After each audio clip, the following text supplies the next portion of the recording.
You're listening to the Grind Line Podcast. What's up, and welcome to another episode of the Grind Line Podcast. I'm your host, Greg. You're listening to episode 317. I'm here tonight with Tyler. The Detroit Red Wings have won a game. It's a miracle in a pretty dominant fashion. They've won a game, breaking the 6-game losing streak. Tyler, how are you doing tonight? I'm doing good. If this thing would stop flashing. No, I'm doing good. It's good to see them finally win a game last night. That was much needed. Yeah, I mean, overall, it kind of feels like it's over, doesn't it? Kind of. You can't just go on 6-game losing streaks when you're on a playoff bubble and expect to stay in it, especially when everyone else is 2 points around you. So not good, but other teams can do the same thing, right? It's just as likely tomorrow the Sens could go on a 6-game losing streak, or the New Jersey Devils are decimated by injuries. They can go down. The Columbus Blue Jackets could go down. I think it's still, you didn't do yourself any favors by losing that many games in a row, but I wouldn't say they are 100% out of it yet. When the math tells me they're out of it, then they're out of it.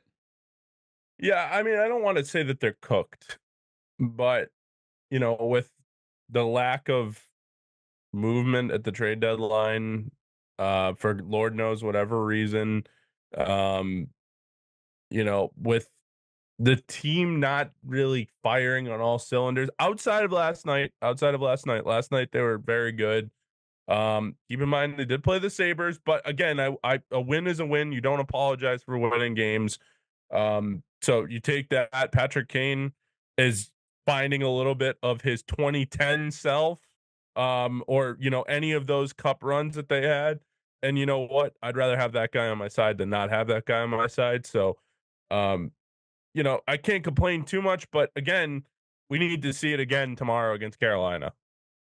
Yeah, we have a pretty grueling schedule coming up, but we're going to cover some news. We're going to cover the Buffalo game.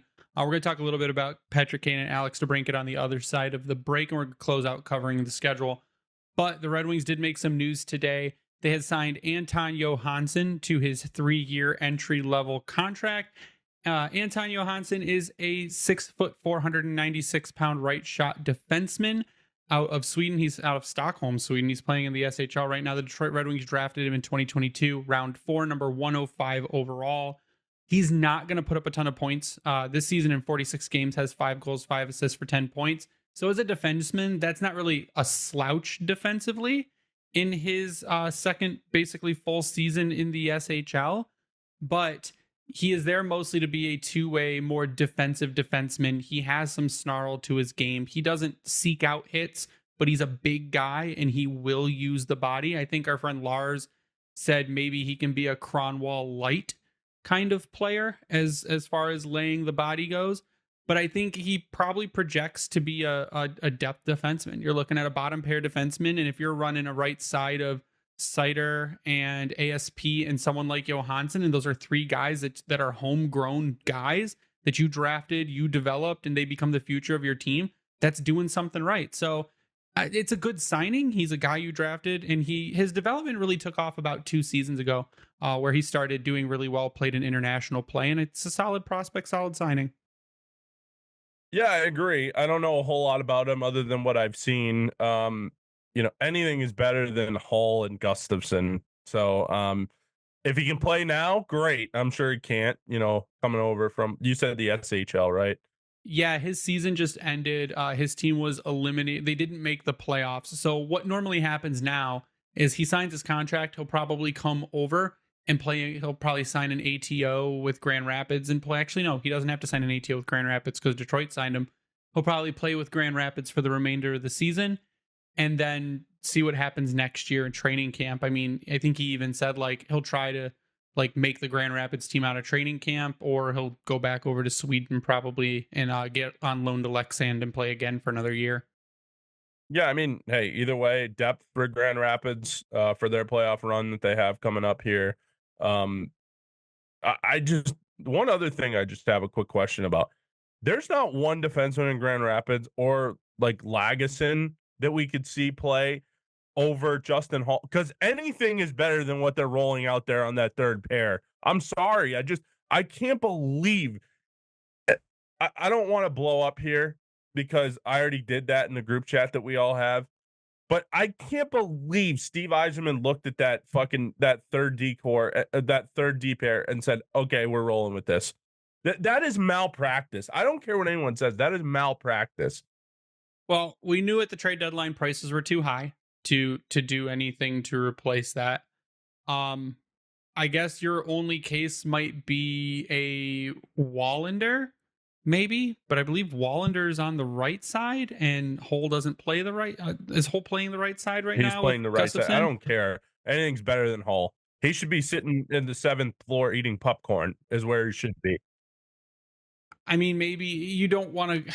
I don't know. All I know is that, yeah, you could probably play William Wallander and get at least the same results, but you're also playing Wallander heavy minutes in Grand Rapids, and that's development time. And I mean, maybe you play your guy like a Lageson, and it's not. It could be the same thing, but I don't know. They put some stock in Hull. It can't be worse. You're also waiting for Jeff Petrie to maybe make a reappearance, which is saying something, right?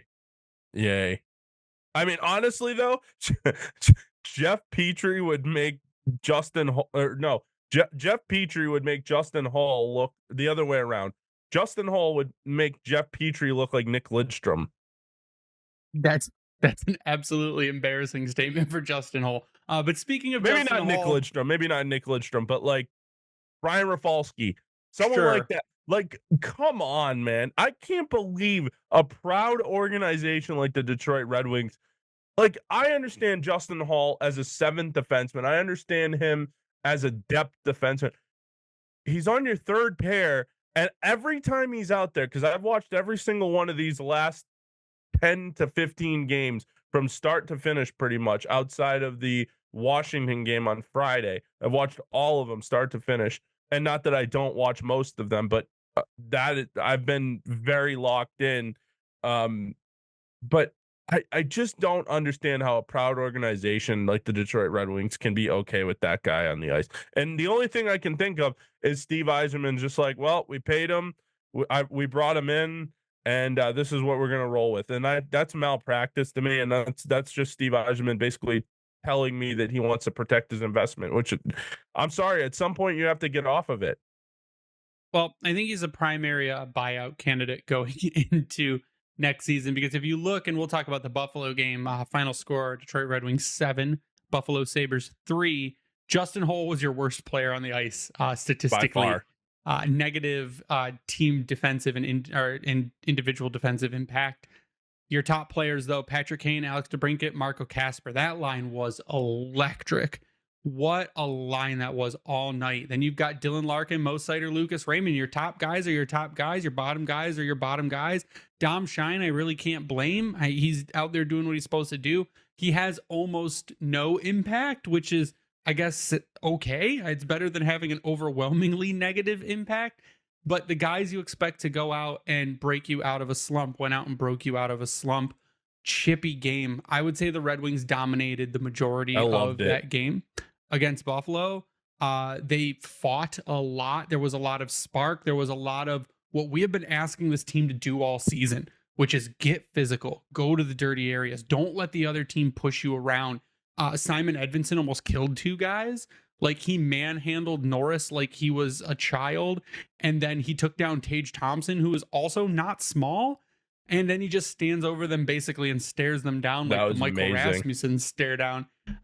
It was a great game. It's the kind of game I said you needed to have to not only break you out of the slump, but say, yeah, we're not as bad as the last 6 games showed. We probably could have won a couple of those games if not for some bad luck.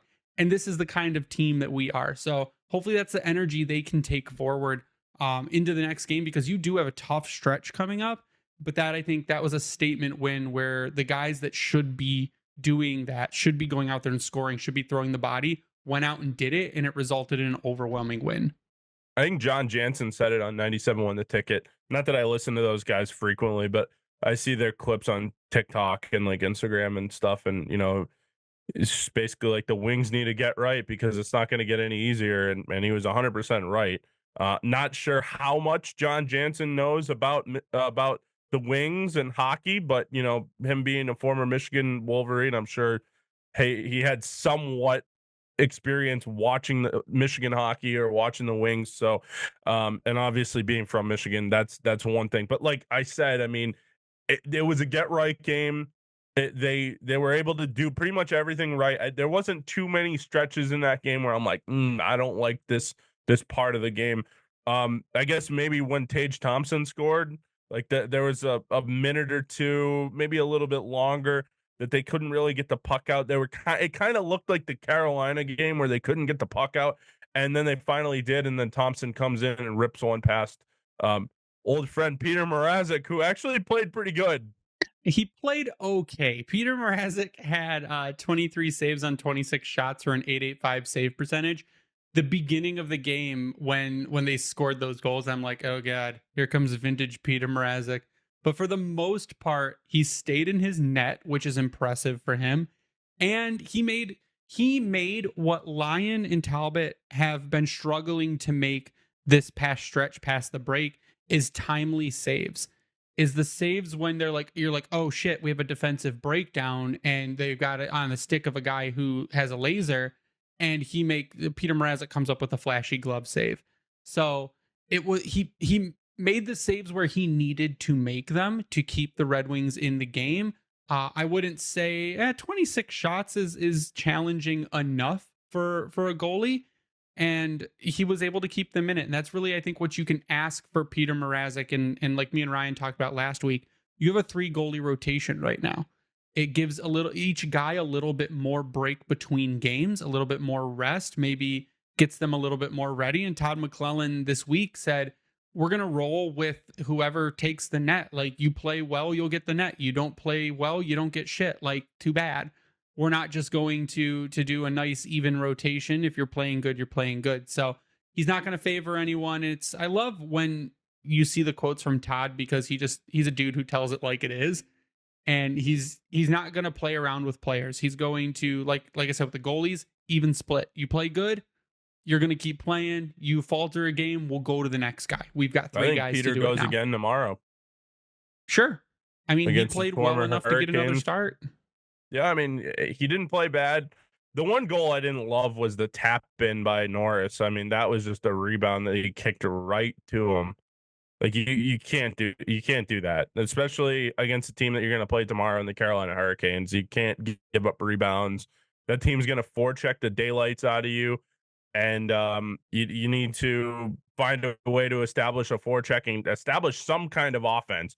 The way that they played the last time they played the Hurricanes, a week ago or whatever it was, that was like a varsity team playing JV in hockey. They just couldn't get the puck out. They were one step ahead of you. You couldn't clamp down defensively. And by the time that you finally get the puck out, you had nothing left. You had change. The Carolina Hurricanes, the Carolina Hurricanes play the problem is they play a stifling defense. And they play very low event, boring hockey where they play keep away, they keep it out of the zone. And it's not very exciting. And that's their thing. That's how they win. But maybe Peter Mrazek gets a little spark because it's one of his former teams. Yeah, exactly. One thing I just wanted to go back to, because you made a good point talking about the Casper, Kane, and DeBrincat line. I love that line. I love that line when they first put it together. It wasn't the Ottawa game. It was the game before that they lost. They still played well. Like, even in the Ottawa game, they still played well. They just had that costly penalty. And I know we can say what we want. Total bullshit call, in my opinion. Whatever. Of course, they get a power play, and Dylan Cousins, who we were rumored to trade for, puts it in the back of the net. But my point is that line has played good pretty much ever since it's been put together. It's better than having JT Comfort in the middle of those two guys. You might have found your second line center. Well, because every line needs what? Every line needs a scorer, a playmaker, and a checker. And it's got a scorer in Alex DeBrincat. It's got a playmaker in Patrick Kane. It's got a checker in Marco Kasper. So it's a very balanced line. And Kasper, since mid-season, has been playing at a really high level. So it's been impressive. It's been impressive what they've been able to do. And like I said, that line was flawless last night. There was not a problem with that second line. And since Larkin is still putting up points and Lucas Raymond's getting points here and there now, but they've both cooled off a little bit since coming back from Four Nations. They're probably tired. Everyone else got a 2-week break and they didn't. But it's good to see that second line has been able to at times take over games, which is what you need to do when your top line is maybe a little tired. But what we're going to do real quick is we're going to take a quick break.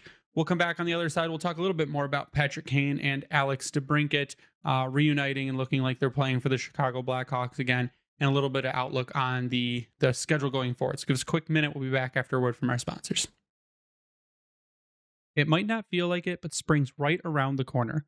Know how you can tell? Golfers are hitting the links, and we have some tournaments to talk about. And if you want to do more than just talk, put your money where your mouth is. Get in on all the tee to green action with DraftKings Sportsbook. From Thursday's opening round through the closing round Sunday, DraftKings Sportsbook has you covered with tournament props, live betting, odds boosts, and so much more. If you've never bet on golf before, it's easier than you think. Just pick something simple like a golfer to win the tournament and make your pick. It's just that easy. Here's something special for first timers though. New DraftKings customers bet $5 to get $150 in bonus bets instantly. So download DraftKings Sportsbook app and use code THPN. That's code THPN for new customers to get $150 in bonus bets when you bet just $5. Only on DraftKings. The crown is yours. Gambling problem? Call 1-800-GAMBLER. In New York, call 877-8-HOPE-NY or text HOPE-NY 467-369. In Connecticut, help is available for problem gambling. Call 888-789-7777 or visit ccpg.org. Please play responsibly. On behalf of Boot Hill Casino and Resort in Kansas, 21 and over. Age and eligibility varies by jurisdiction. Void in Ontario. Bonus bets expire 168 hours after issuance. For additional terms and responsible gaming resources, see dkng.co/ice. And we're back, and we are going to dive a little bit more into Patrick Kane and Alex DeBrincat. So, the pair that rocked the Chicago Blackhawks for so long. But Patrick Kane, I think, is the big story coming out of that game. 5 points, 2 goals, 3 assists for 5 points in that game. Alex DeBrincat, 1 goal, 3 assists for 4 points. Casper had 3, Larkin had 3, Raymond had 2. But Patrick Kane just looked like you said, vintage Patrick Kane. If you're looking at the evolving hockey charts, he's at a 35 overall with an offensive 7 and a defensive 3. Patrick Kane, historically not a defensive player, but he has really shined, especially on the power play. That is where you use him. That has been his specialty so far this season. And if you look at Alex DeBrincat, an overall of 95 with an offensive 96, but what is more impressive is his defensive 39. Again, Alex DeBrincat was not known for defense. That is something the coach, both Newsy and Todd, will tell you, is that Cat, and it was not this, wasn't the Buffalo game, but maybe it was the Ottawa game, that Cat was just fantastic defensively. He was making diving saves. He was clearing pucks out. He was going to the boards and battling. Cat has really upped his defensive game, and he himself has said that's something that he's worked on. So when you have Patrick Kane, who is looking like he's a spry 25-year-old, and you've got Alex DeBrincat putting pucks in net, it's a Kane to DeBrincat to Kane all day, and it's shown. Yeah, no doubt. I think the biggest thing too about Patrick Kane, doing what he's doing, it seems like he loves to be in Detroit. Like it really does. Like it's weird, not because it's Patrick Kane. Well, I guess it is weird because it's Patrick Kane because he was a Chicago Blackhawk for so many years. But we hated him for so long. I hated him for so long, except for when he wore the red, white, and blue for the United States. So, but like, it's almost like he left Chicago, went to New York, and then was like, you know what? Instead of going back to Chicago, I'm gonna get this surgery and I'm gonna go try something new, and I'm gonna go somewhere where.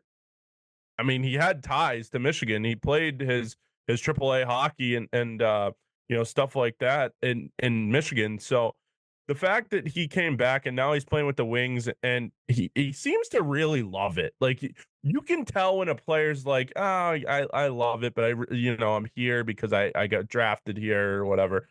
Patrick Kane seems to really love it. Like he seems to really enjoy the moment of being a Red Wing. Why? I don't know if he was somewhat a Wings fan growing up, or maybe it's just the tie of moving here with his billet family or whatever it was. but man, he seems to love it here. And damn, he played such a phenomenal game. He's actually really played a good couple games here down the stretch. I really feel like if they get in, he's going to have a lot to do with it. And I know that's a lot to ask of a 36-year-old, but hey, man, you know what? If anyone can do it, it's Patrick Kane. I mean, he's a sure Hall of Famer, and probably a first ballot Hall of Famer if you really think about it. But again, Yeah, I don't think there's any question there. yeah, there's no question there. 3 Stanley Cups, an Olympic silver medalist, unfortunately, in 2010.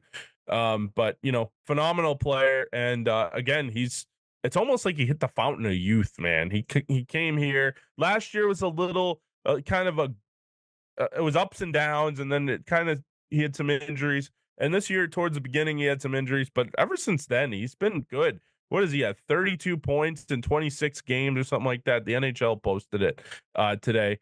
Yeah, if you look at, and that's one thing that I was going to bring up. If you look at his games, I think the coaching changes really helped him too. Yeah. If you look at his first 29 games, these are the 29 games before Todd McLellan. So it will be where you are BTM and PTM, which is before Todd McLellan and post Todd McLellan.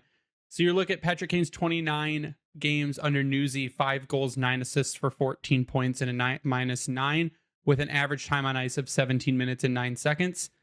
But once McLellan comes in, 26 games played, 12 goals, 19 assists for 31 points and 18 minutes and 21 seconds of time on ice. So he's getting about a minute and 10 seconds more per night under Todd than he was under Newsy. He's playing now 100% of the time almost with Alex DeBrincat, and it's showing. And part of what Todd said is like, play your game, dude. Just go out there and do what you know how to do as a hockey player. I'm not going to box you in. I'm not going to go out there and stuff you into a system you don't work in. Just go out, have fun, and play hockey. And that's what Patrick Kane does. So he's going out there and doing what he needs to do. He's been better defensively on the back half. He's scored more on the back half. And it's not just power play stuff. It's actually almost even between power play points and 5-on-5 points. And I mean, it's showing that, in like I said, with Alex DeBrincat, it's almost the same story. Alex DeBrincat before McLellan, 34 games played, 13 goals, 12 assists for 25 points. After McLellan comes in, 31 games, 17 goals, and 15 assists for 32 points. So they're both increasing production because they're playing together and they're comfortable with each other, and their skills mesh perfectly to be able to do what they're doing. One other thing I just wanted to mention about Kane, and you know, you think of Patrick Kane, you think of the dangles, you think of goals, you don't think of how damn good of a distributor he is. And man, is he, I mean, he's basically quarterbacking your power play from the half wall. Like, Seider's the guy up top, but who has the puck 9 times out of 10 on the half wall or even up top? It's Kane. Kaner is a phenomenal distributor. There's passes that, like, in NHL 25, I wouldn't even think of making that he makes, and he somehow threads them through and makes phenomenal passes. And not that they're always capitalized on, but god damn, he can thread the needle. Well, that's because, I mean, and that goes back to his power play, him basically being a power play specialist, is that Patrick Kane in any normal situation is dangerous. Patrick Kane with extra space is deadly. And you give him that extra space on the power play where people can't double team him and they've got to watch their assignments and they've got to pick up an extra guy. He gets all the time in the world to do what he wants to do. So that's why you say, like, he's quarterbacking, sure, the power play, but that's because he does have the agility to be able to pass people, to get it through people. And when he's given that much more space, it's that much more lethal for him to be able to make those plays. And Cat, as were last season, where he was shooting it 8, 9, 10 inches wide every single opportunity, he's figured out how to scoot a foot to the right, and now he's getting them in. And it's been really nice to see, because any guy who the team that trades you is hoping that, like, the fans are hoping you fail most of the time. And Ottawa fans were like, you get Alex DeBrincat and good luck with his 20 goals every season and he sucks. Like, he is also not reinvented himself, but added to his toolbox, gone back to the scorer that he was in Chicago. And, like, he might not hit 40 goals this season, but I think he'll So get what? damn close to 35, 36, 37. If he gets 40, you might make the playoffs, because that's what it's going to take. You're going to need to score some goals against these teams that you're going to play against, because it doesn't get easier. I'll tell you that right now. If you guys haven't seen the road ahead, it does not get easier, and I'm sure we'll talk about it in a few minutes here. But yes, I mean, Cat has looked phenomenal. I think, again, going back to what the situation with Kane, you can say the same thing about him. He's having fun playing. He's not stuffed into a system where he has to play the same as everybody else. He kind of is out there doing a little bit of what he needs to do, and it's working. And the other thing about DeBrincat that I didn't realize, and this is one thing I think he really does well, he's good on the forecheck. He might not be the biggest guy. He might not bury people, but he goes in there and somehow he mucks it up and he's able to create turnovers. I mean, the what was it? The second Kane goal was all because of DeBrincat. The forecheck that he pushed in on, I think it might have been Darlene, or I think it might have been Bowen Byram. But either way, he forced the turnover. Kane goes in and shoots and puts it in the net. So, I mean, again, it's awesome to see. We need to see a little bit more 5-on-5 from all of these guys, because I think their biggest crutch is the fact that if the power play is not working, which I feel like it wasn't for a little stretch, for that 6-game stretch, not that it wasn't working, but you weren't getting the timely power play goals. Like, you were getting opportunities, like in that outdoor game, you had your power play, didn't score on it. Columbus scores on it. You've had other games that you get your power play. Oh, the Carolina game where you're getting dominated, you score to make it 2-1, and then you get another power play and you get absolutely nothing out of it, and that was basically the game. So, I think that's another thing, that if the Wings are going to make the playoffs, you're going to have to find a way to score 5-on-5, or you're going to have to just make the power play jump from 28% to somewhere around 35 to 36% and be the best power play in the NHL and the best power play in the history of the Red Wings if you're going to get in. I mean, that's what it comes down to, I think. So I asked a question over on Twitter, poll up. It's actually still got, it's got time left, but it's got almost 1,900 votes. Is Patrick Kane a Detroit Red Wing next season? His contract is up after this season. 69.5% of people, nice, said yes. 30.5% of people said no. If you are a betting man, knowing what you know, seeing what you see, is Patrick Kane a Detroit Red Wing next season? I think Patrick Kane is a Detroit Red Wing next season, and I think he's a Detroit Red Wing until he wants to call it quits or go somewhere else. I think that if he wants to be in Detroit, Steve Yzerman and the Detroit Red Wings will have him. He's a difference I would agree. maker. He's a difference maker. He's, as we talked about, he's a good distributor. He doesn't have the same legs that he did, but again, he's got a good set of hands and a good hockey mind, and that'll play until he can't play no more. And again, I'm not saying you go out there and you give him $8 million or anything crazy like that. I mean, maybe just a little bump to what he's making now, and hell, I would keep Patrick Kane until Patrick Kane either wants to retire or the wheels have fallen off completely. Yeah, I think you're right. I would say that he provides so much more offense to make up for his defense. Like you said, he's slower, but that's an over 35, like that's a 35 plus player. They're not fast. He doesn't play as much defense as you'd like him to. Well, he's trying not to get hurt, and again, he's not that fast. So, but what he provides for you, like you said, is the hockey IQ. It is the playmaking talent. It's the clutch goal scoring. Great overtime guy too. Like, you want any guy on your team in overtime, it's Patrick Kane. I think you're right. He's got the other half of it though is his home situation. His kids are best friends with DeBrincat's kids. DeBrincat is one of his best friends. They get along. Cat's here for at least 2 more seasons. Which I have no problem, again, extending Alex DeBrincat either once his contract's up. Should have done that already, I think. Yeah, so I think that Patrick Kane, if you could, this offseason, sign him to another 2-year deal or whatever he wants, just do it. If you end up having to bury him on the 4th line, you've got one of the best 4th line players in the league. So I don't think he's chasing money unless he wants to go chase cups and he wants to go to a contender. I mean, that's understandable, but he's got cups, he's got money. Now he has a really good home situation. So I don't see him leaving. And like you said, I think that Yzerman is open to keeping him because every team needs vets. And what better vet are you going to get? Now, we'll also be the first ones to admit that before Patrick Kane came here, we were extremely skeptical. We said no way because of the hip and because of what has happened previously with athletes, but we've been proven incorrect. And it's great to see what he's been able to do. And I would totally, as long as the health holds up, bring him back. Yeah, I remember saying I thought that it would be a good signing. I didn't know, if his hip would hold up, but who would know that? So, the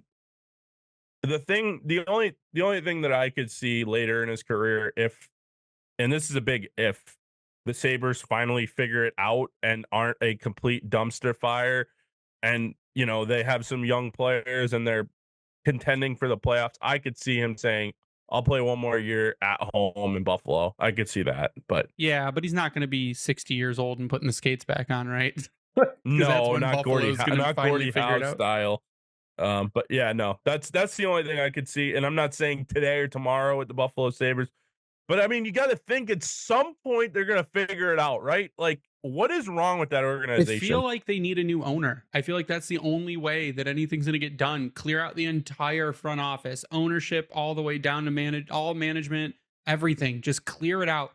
Because like we've said, players play better when they leave Buffalo, which is crazy to me. And we've also pointed out Buffalo needs a lot, like Rasmus Dahlin and Owen Power. Those are your defensemen. And that's it. Like everything else, like you got Bo Byram, but I don't know how much longer Byram's going to be there.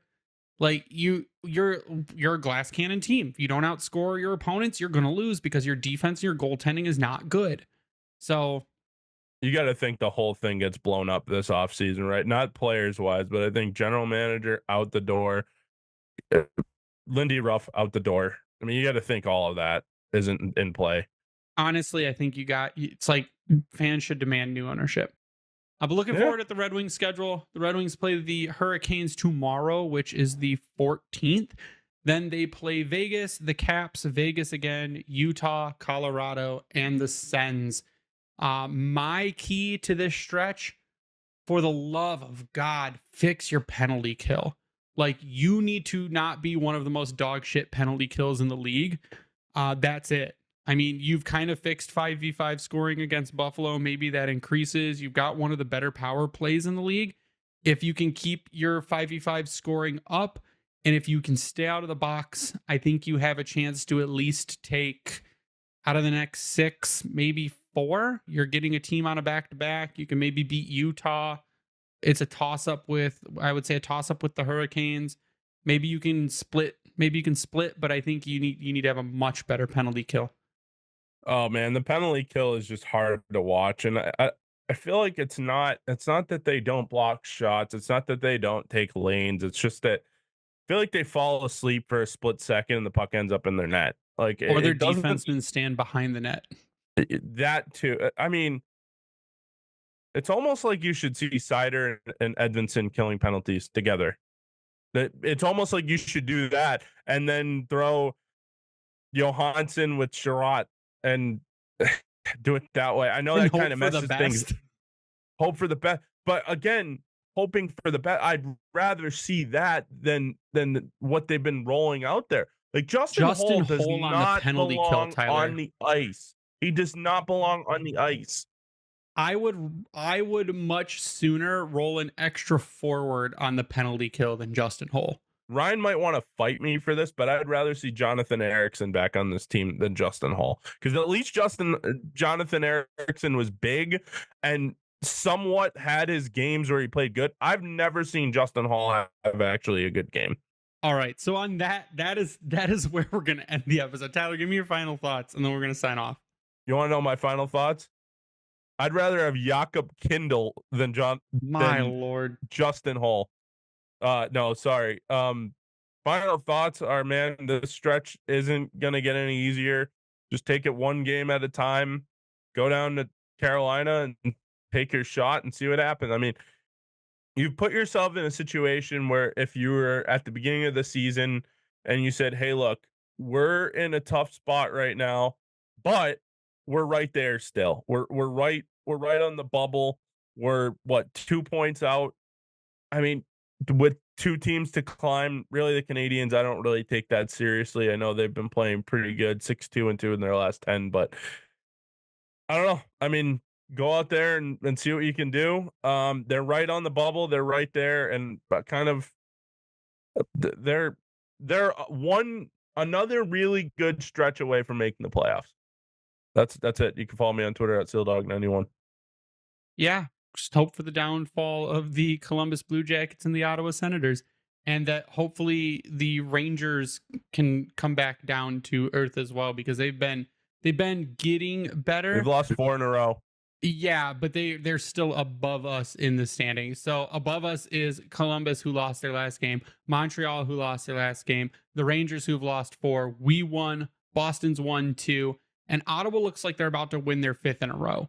So that is, you need Ottawa to come back down. You need Montreal to start failing more, and then the Rags to just go on a steep decline. But there's still a chance, like you said, couple points out, and maybe they can make some magic. But you can follow me online at Bringing the Wing. You can follow the Grindline Podcast online at Grindline Pod.